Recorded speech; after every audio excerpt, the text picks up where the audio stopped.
اسمي أنا كامل جمعة أبو نادي من عشيرة القديرات من شمر. ساكن منطقة اللقية، بس مش في البلد نفسها، في ضواحي البلد. متجوز وعندي 8 أولاد. بشتغل في مجلس اللقية المحلي. أنا تعلمت ثانوية في مدرسة كسيفة أبو ربيعة، خلصت الصف الثاني عشر.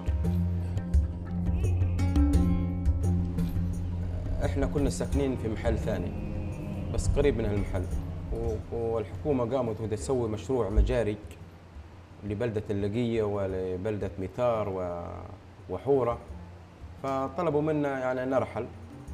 فبموافقة الحكومة يعني وجدنا هذا المحل مناسب ورحلنا هون. هذا كان قبل 15 سنة. لما رحلنا ما قلت لك هذا كان اتفاق مع الحكومة أعطتنا تعويضات وكانت مساعدة يعني من كل النواحي. هذه الأرض اللي احنا موجودين فيها اليوم بعد ما رحلونا هي أرض ملك للحكومة.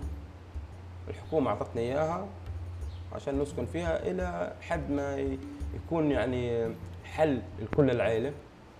قالوا لنا اسكنوا هون، أعطونا تعويضات عن البيوت وعن الشجر وحتى الطريق الجديدة لمحلنا اليوم هم اللي فتحوه، وحتى المية يعني هم اللي جابوا مية لحد هون.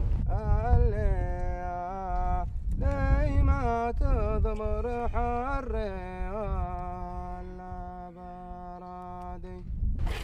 ولكن المشكلة اللي تجدها اليوم يعني المعارضة، تقدر تقول لأن ما في ثقة بين الحكومة وبين البدو. ولكن لو اليوم في ثقة والبدو واثق أن هذه الحكومة يعني هذا المشاريع اللي بتكون فيها لمصلحة البدو راح يوافقوا عليه. في حوار ودائما كان في حوار، ولكن الحوار ما كان بيأخذ يعني تقول كل الطائفة البدوية. أنا بعتقد اليوم الحكومة لازم تحكي مع البدو بصورة مباشرة، وتحكي مع كل البدو، مع المتعلم ومع المثقف ومع العامل ومع البدو البسيط ومع المرأة. وهذه الخطة هي خطة متعددة الجوانب، تتكلم عن يعني إقامة قرى جديدة، ومن ناحية ثانية إقامة مناطق صناعية في القرى الجديدة، والمناطق الصناعية في القرى القديمة يعني سيقوموا بدعمها. يعني لو شفت مثلا في قرية زي رهط يبنوا يعني منطقة صناعية كبيرة. فالخطة إجماليا هي ماخذة البدو خطة إجمالية، منها سكن ومنها الصناعة وتطوير الصناعة ومدارس. فلا شك أن هذه خطوة احنا كنا بنستنى فيها، ولكن الحكومة هذه قامت ووضعت ميزانيات وأخذت قاضي من المحكمة العليا اللي درس موضوع البدو. الحكومة جابت الوزير بيني بيغن وقعد يمكن أكثر من سنة، وأنا يعني واحد من الناس اللي قاعد معاه وبعرف بدو كثير قعدوا معاه، وحاول يفهم إيش الصعوبات ووين يقدموا التسهيلات.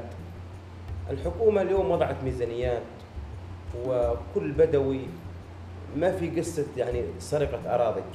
الحكومات لا تسرق أراضي، السرقة بتكون في الليل، هذا أمر في النهار. اللي راح ياخذ من الأرض راح ياخذ الأرض ويعطوه مثلا بالمقابل أرض، والأرض إذا أخذوا منه قسم من أرضه فهي حتى يسكنوا جيرانه وقرايبه وراح يسكنوا عليها بدو. طبعا هناك ناس بيعارضوا هذا المخطط، ولكن عندما تنظر يعني ليش بيعارضوا؟ ناس يعني لهم أغراض شخصية، أغراض سياسية. المعارضة هي مش من قلب خالص، لأن اللي بيعارض معناها وده إن البدو يظلوا رعيان غنم ومتأخرين والفقر وجوع. هذا اللي بيعارض. كل التدخلات وكل الناس اللي بيعارضوا